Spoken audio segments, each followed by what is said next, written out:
On fait le distinguo au cinéma entre trois formes de métier dans la cascade. Le cascadeur, le régleur et le coordinateur de cascade. Un cascadeur, donc, c'est celui qui exécute des cascades, soit en doublant un acteur, une vedette, ou tout simplement qui exécute ses propres cascades avec souvent en amont un rôle ou un petit rôle à la clé. Voilà. Le régleur de cascade, lui, travaille sur, je dirais, le coaching par rapport à un acteur, par rapport à des cascadeurs, où il met en scène et il scénographie quelque part l'action, le geste et l'action. Le coordinateur de cascade, lui, sur un plateau, encadre l'intégralité de la sécurité au niveau des cascades, des acteurs, des mouvements de foule, des allées et venues des personnages, etc.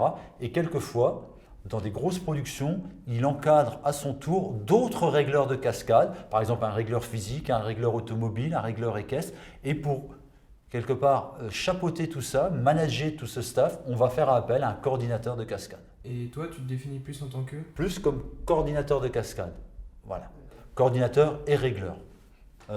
J'ai toujours dit, et je l'affirme aujourd'hui, la première chose qu'on doit maîtriser, c'est de prendre conscience de sa peur. Ça, c'est pour moi, ça a toujours été important. Savoir où je pouvais aller, où je n'étais pas capable d'aller, et quelque part temporiser et mixer toutes ces possibilités, ces facteurs de risque, en sachant que le risque zéro, bien sûr, n'existe pas. Ça, c'est important, savoir jusqu'où je peux aller, jusqu'où je ne peux pas aller, et savoir surtout être honnête avec soi-même dans ce domaine-là. Autrement, c'est souvent l'accident qui est avéré. Ouais.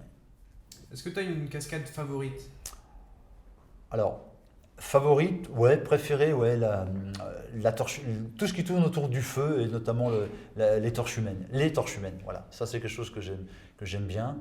Les jeunes diront que ça me fait kiffer, ouais, moi aussi. Alors, c'est forcément très dangereux, très délicat à réaliser.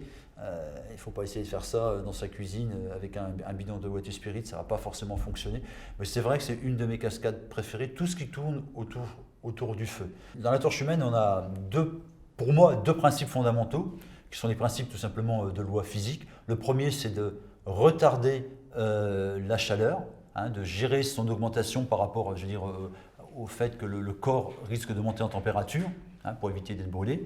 Et justement, le deuxième aspect, c'est éviter la brûlure. Donc pour ça, on utilise différents matériaux. On utilise des gels retardateurs. Alors il y a différents types de gels, ça dépend de ce que on veut en faire. Ce sont généralement des gels à l'eau. Et on utilise des combinaisons avec des tissus de différentes matières. Ça, on a tous un petit peu notre secret. Moi, j'ai le mien. J'ai beaucoup travaillé avec des industriels pour développer certains tissus. Alors souvent c'est des combinaisons de tissus, c'est-à-dire on a mixé des fibres de tissus qui ont été assemblées et qui ont donné certaines matières. Donc là j'en dirai pas plus forcément puisque c'est un petit peu comme un magicien, on ne va pas dévoiler tous ces secrets. Mais le principe c'est un gel et des tissus en une voire plusieurs couches, tout dépend de l'effet qu'on veut donner. Et par-dessus tout ça, on utilise ce qu'on appelle de la confiture, c'est-à-dire une mixture flamme qui va servir à enflammer les vêtements et donner bien sûr l'aspect qu'on connaît tous de torche humaine. Alors les mixtures flammes, il y en existe de différents types, il y en a même qui jouent avec les couleurs, on peut jouer sur l'intensité, la durée des flammes, la hauteur des flammes, ça dépend des technicités de chacun et ça dépend surtout des produits que l'on trouve sur le marché. Alors on trouve des produits en France mais bien évidemment aussi a fortiori plus aux États-Unis. Voilà. Et la cascade finalement c'est devenu une passion au fil du temps. Plus qu'une passion, c'est un art de vivre.